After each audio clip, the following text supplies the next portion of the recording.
Mas você acabou até me falando aqui em off que no dia da inauguração do colégio o Campelo não te chamou. E a Não, eu fui convidado pelo Arthur, cara. Conta um pouco desse bastidor, se chateou. Cara, me chateou, claro, né? Claro, porque a galera começou a achar que cara, eu vou te falar, eu e o Campelo a gente tem respeito assim tal, mas eu não era da base política do Campelo, nem da base de aliado. Eu respeito, acho que ele foi um presidente, na verdade foi o presidente que eu conheci, cara, foi o gestor que mostrou que ia ser resiliente, cara, porque esse cara apanhava todo santo dia, cara, todo santo dia. O que o pessoal sabotava o Vasco, e aí eu falo que me deixa mais triste, é que o Vasco é sabotado, sacaneado por vascaíno, cara. Que quem pede penhora, Por que eu fiz questão de construir a obra? Por que eu fiz questão de eu estar lá e eu não dei R$1 pro Vasco? Eu construí tudo eu comprei, tudo foi colocado ali. Porque se eu pegasse o dinheiro e colocasse no Vasco, cara, vinha alguém, meu irmão, tem dinheiro aqui, vai penhorar, e o colégio não ia sair. Então isso, eu falei, a condição que eu aceitei patrocinar o clube foi essa. Se ele chegasse, tanto é que no contrato foi assim, se ele chegasse e falasse, não, a gente quer o dinheiro, desculpa, eu não vou fazer. Entendeu? E aí o que acontece? A gente terminou a obra, quando a gente terminou a obra, chegou a hora do Vasco, o Vasco também não tinha condição de concluir a obra, e a gente fez um novo patrocínio ao Vasco para poder terminar a obra. Aí a gente botou ar-condicionado, quadro. Cara, a única coisa antiga do colégio antigo que foi para lá foram as cadeiras. O resto, cara, tu possa imaginar, o que você possa imaginar, cara, foi tudo zero, assim, tudo novo. E aí, no dia da inauguração, cara, eu não fui chamado. Eu fui chamado pelo Arthurzão, pelo Arthur Brandão. Ele chegou, cara, eu tô fazendo buffet lá, tu não tá aqui porque vem pra cá e tal. Aí, até que se tu for ver o vídeo, que tem um vídeo disso aí, eu tô na última cadeira. Eu fiquei na última cadeira ali. Aí os caras, não, tu vai usar politicamente o colégio, então eu me lançaria presidente em 2020, cara. Não, mas ainda assim, independente disso ou não, acho que é questão de hombridade.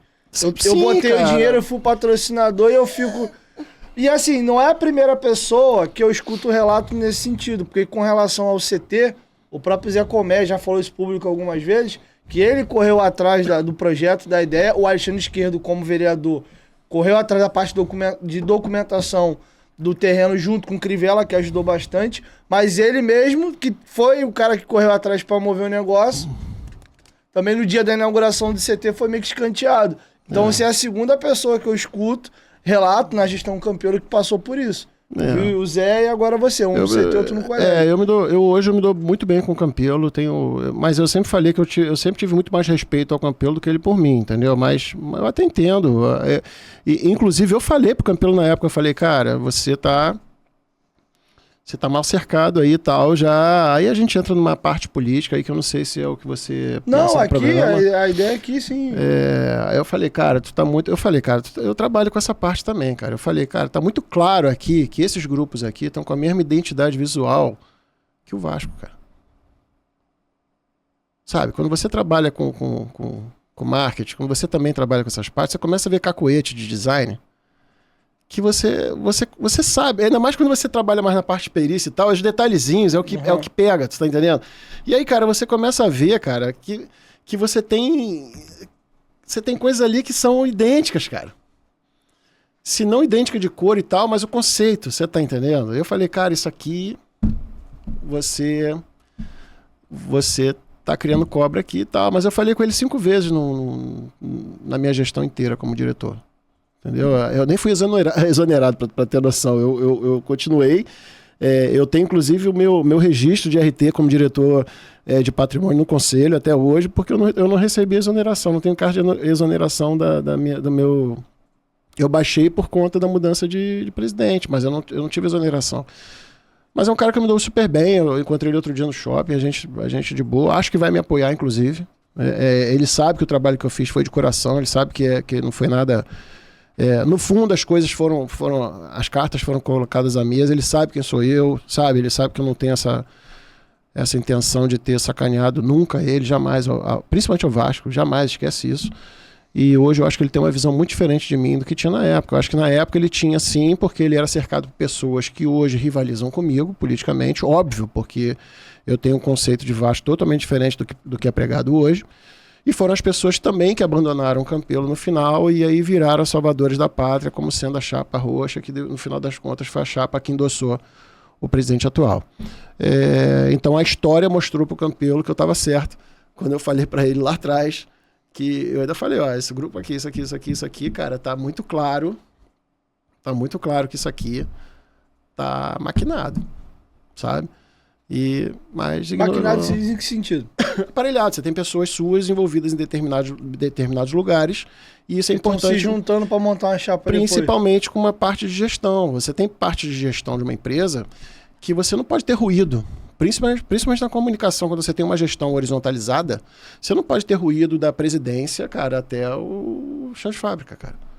Você não pode. Então, o que ele pensava aqui chegava lá no final? Não necessariamente. Por exemplo, uma coisa muito sábia que ele fez, na minha opinião, o Luiz Melo chegou aí pro Vasco, levado pelo Adriano Mendes, muito antes do Salgado, e ele foi vetado, ele não entrou. Foi o Campelo que vetou o Luiz Melo, sabe? Por qual motivo? Não sei. Eu não tinha acesso a essas coisas. Eu sei que chegou a ser... Eu cheguei a ser apresentado a ele. Falaram, isso aqui vai ser o novo CEO do Vasco e tal.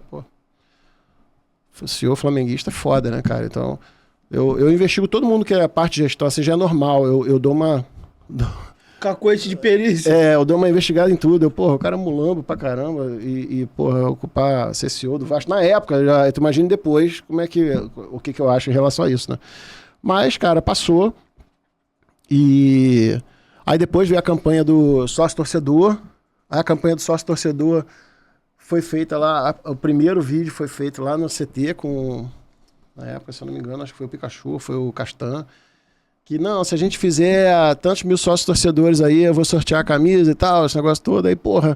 Aí, cara, chegou em menos de um dia, bateu a meta, assim. Os caras, e agora? O que vamos fazer, né, cara? A gente não tem, o futebol não tinha recebido as camisas, né?